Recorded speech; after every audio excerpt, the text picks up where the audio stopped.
নাহমাদুহু ওয়া নুসাল্লি আলা রাসূলিহিল কারীম আম্মা বা'দ। আজকে আপনাদের সামনে একটি অত্যন্ত গুরুত্বপূর্ণ আলোচনা করব, আর সেটি হলো ধৈর্য বা সবর নিয়ে। যদি কোনো ব্যক্তি আল্লাহর উপর ধৈর্য বা সবর করে, তখন সেই ব্যক্তির প্রতিফল আল্লাহ রাব্বুল আলামিন কি দিবেন সেই নিয়ে কিছু কথা বলবো। একটি হাদিস আমি আপনাদের সামনে তুলে ধরবো, যে হাদিসটি রিয়াজুস সালিহিন সেই কিতাবের মধ্যে উল্লেখ রয়েছে। আল্লাহ পাকের সর্বশেষ নবী সাল্লাল্লাহু আলাইহি ওয়াসাল্লাম এরশাদ করেন, ধৈর্য তিন ধরনের হয়ে থাকে: বিপদে ধৈর্য ধারণ করা, আনুগত্যে বা নেক কাজে ধৈর্য ধরা ও আল্লাহ পাকের অবাধ্যতায় ধৈর্য ধরা। যে ব্যক্তি বিপদে ধৈর্য ধারণ করলো, আল্লাহ পাক তার জন্য ৩০০ মর্যাদা লিখে দিবেন, এবং প্রতিটি মর্যাদার মাঝে আসমান ও জমিনের সমান দূরত্ব হবে।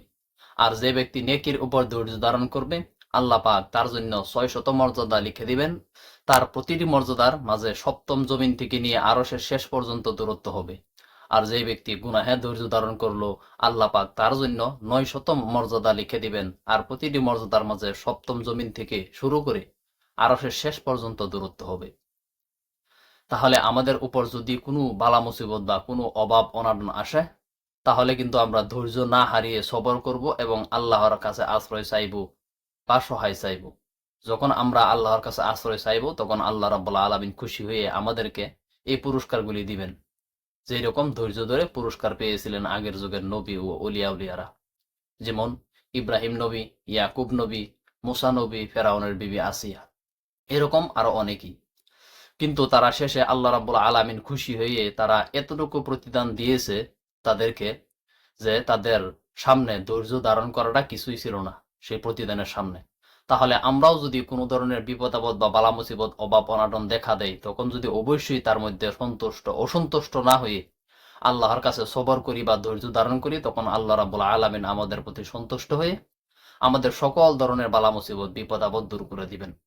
কারণ আল্লাহ রাব্বুল আলামিন বিপদ আপদ বা বালা মুসিবত বা কষ্ট তাকেই দেয় যাকে আল্লাহ রাব্বুল আলামিন ভালোবাসে।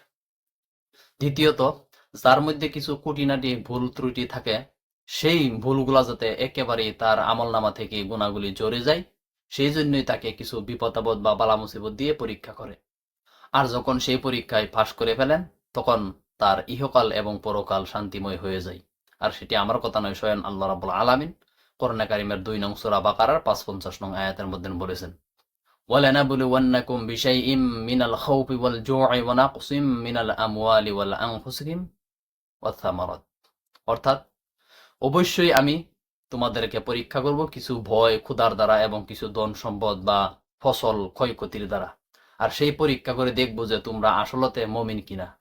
যদি তোমরা সেই পরীক্ষার মধ্যে পাশ করতে পারো বা ধৈর্য ধরতে পারো, তখন তোমাদের জন্য আমি আল্লাহ রাব্বুল আলামিন ঘোষণা দিলাম কি, ওয়াবাশশিরি সাবিরিন, এবং সুসংবাদ শোনাও ওইসব সবরকারীদেরকে যাদেরকে আমি পরীক্ষা করার পর তারা পরীক্ষায় সফল হয়েছে। আর সেই সুসংবাদটা হলো, ফাদখুলি ফি ইবাদি ওয়াদখুলি জান্নাতি। অর্থাৎ, তোমরা আমার প্রিয় বান্দা হয়ে, আমার মুমিন হয়ে জান্নাতে প্রবেশ করো। তাহলে আসুন, আমরা যারা ভিডিওটা দেখতেছি তারা অবশ্যই আল্লাহ রাব্বুল আলামিনের হুকুম, আহকাম এবং কি নবীর হাদিস মোতাবেক চলে আমাদের জিন্দিগি গড়ি, যাতে আমাদের ইহকাল এবং পরকালে শান্তিময় হয় আর আল্লাহ রাব্বুল আলামিন আমাদের উপর খুশি থাকে। তাহলে আসুন আমরা সবাই আমল করার চেষ্টা করি। আল্লাহ রাব্বুল আলামিন আমাদের সবাইকে আমল করার তৌফিক দান করুক, এবং কি যারা ভিডিওটা দেখতেছেন সবাই একটা শেয়ার করে দিন, যাতে অন্যরাও দেখে আমল করতে পারে, এবং কি আল্লাহ রাব্বুল আলামিনের আনুগত্য হয়ে ইসলামের প্রতি থেকে ইসলামিক জিন্দিগি করতে পারে। আল্লাহ রাব্বুল আলামিন আমাদের সবাইকে আমল করা তৌফিক দান করুন। আসসালামু আলাইকুম ওয়া রাহমাতুল্লাহি ওয়া বারাকাতুহু।